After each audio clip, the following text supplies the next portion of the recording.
Howdy, folks! How are y'all doing? Cub here, and welcome back to another episode of our Tekkit Legends Let's Play Adventure. Today, we are heading into the scary End Realm to finally build our End base and chock-a-block it full of cool stuff like a very large reactor and a very big battery.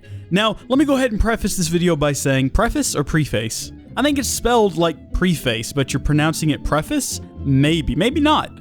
Maybe I'm no expert on grammar. Maybe I've grown up my entire life speaking the English language and never bothered to really learn its finer points because, let's face it, it's the internet. People don't even know the difference between there, and there. So why bother learning how to properly pronounce preface? Am I right? I don't feel like I am. In today's video, I tried with all my might, but I could not win this simple fight. I could not get camera studios to work. So instead, the camera's being worked by me like a dork, and I made that rhyme. So today I did kind of a nice opening shot here using shift and forward and rubbing up against a wall, and then I used a little bit of cinematic camera, but for the most part this video, when we get to the end, is just going to be staring off blankly into one direction. It's pretty awful, I'll be honest with you. I sped it up a lot to keep it as short as I could because I didn't want people to have to suffer through how terrible this was, but you do get to see it being built, and I will talk about some of the more finer aspects of the build process. All in all, it took about 5 hours. It was about 20 minutes shy of 5 hours, and it was a pain in the neck, and you'll get to see it in like 5 minutes. That's it.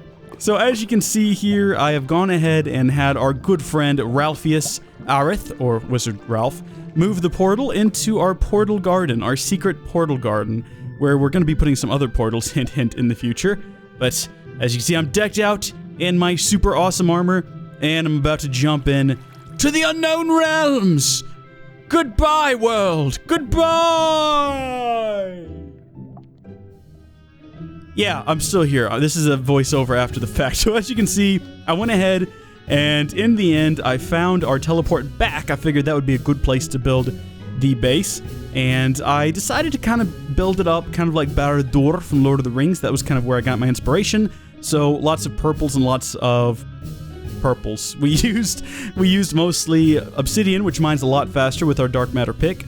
We used some purple lamps, and then for the walls I decided to use Carpenters Barriers, which I found out you could hit with the hammer and change the design. You won't really be able to see the difference in this video, but maybe when we do a video on the inside, you'll see that they do look pretty awesome. Now, you can walk right through these, which is why I did them like that, but that also means the Enderman can get inside the base, so I put a lot of hidden interdiction torches around the base, which kind of works. Sometimes they're able to teleport in and hit you before getting thrown back out, but in the dark matter armor, it's not that big a deal. And yes, you will be able to come here and see it all for yourself in episode 50 when I release a world download. So after doing that, I played around with some other Carpenter's elements and tried to figure out how I was going to build the inside of this thing, because I knew I wanted a big reactor. Now, unfortunately, I at the time did not think about how big I wanted the reactor, so you can make one that's a little bit wider, but I decided to just go with what I had already built because I'd already put a lot of effort into it.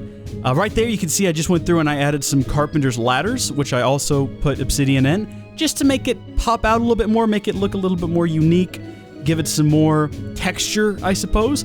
Also, if you ever run out of flight, you can go up and down using those ladders too, so that's pretty good. So on the second level is where I started to build and it's also where I started to have trouble. I didn't want to have to leave the end at all in this, but I began running out of EMC, so I had to go back to the overworld and get almost all the diamonds we had in our nether mining situation and come back here because I built a really large reactor. Again, not the tallest you can build, which brings me to one of the points about this build that bothers me. The roof of this building, when it's all done, is just flat because I didn't know what to do next. But maybe we'll come back and add some more stuff to that later.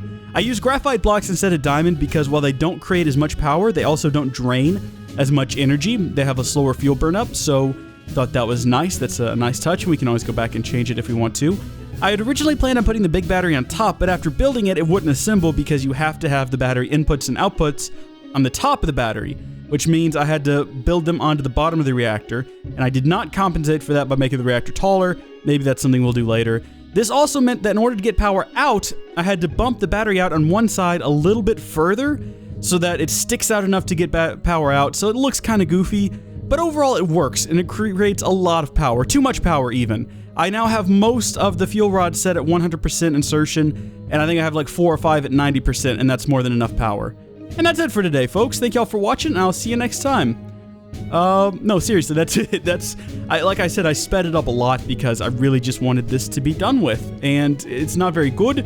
It's all from one camera angle, it's one perspective, so I was like, you know what, let's just record it, we'll release it, and in episode 50, I'll take you guys for a tour. The big 50, the big 50, the finale. Okay, see you folks then. Bye! This is a very tall set. In fact, I haven't checked yet, but I think she's taller than Kylo Ren, which is fitting because Gwendolyn Christie herself is a very tall woman. So we'll go ahead and move this backwards. Ignore my creepy as I reach over and I get Captain Phasma herself. So again, I dig this set. It looks amazing. Lego above and beyond on this one here. And as you can see, it is very, very tall.